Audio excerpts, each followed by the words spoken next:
So here's how you can use the Freeform Windows in your Android phone. So let me guide you through it. It's going to be like this multitasking panel where you can resize the windows, but let's get started. If it's your first time in here, definitely subscribe for more tips and videos like this one.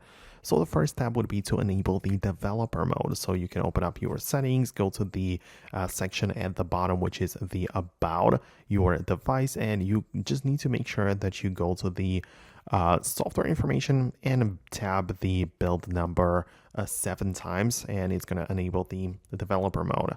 Then part of the main settings app, you can find the developer options at the bottom, and essentially you want to turn on 2 things.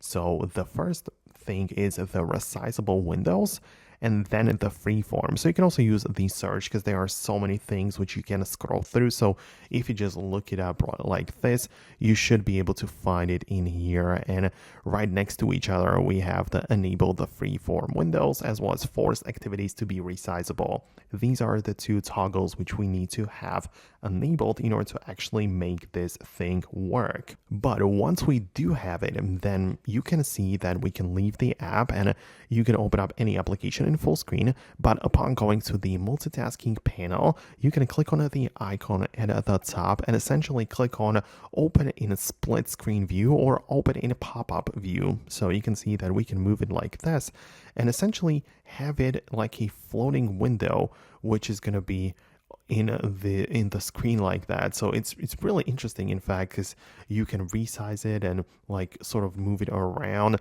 So it is a very nice method for multitasking if that's the thing that you want to do. It depends on your like the screen size and everything like that, but yeah, this is how you can make it work. Let me know if you managed to actually successfully pull it off on your device. Hit the thumbs up for more explanations and guides like this, and I'm gonna catch you later.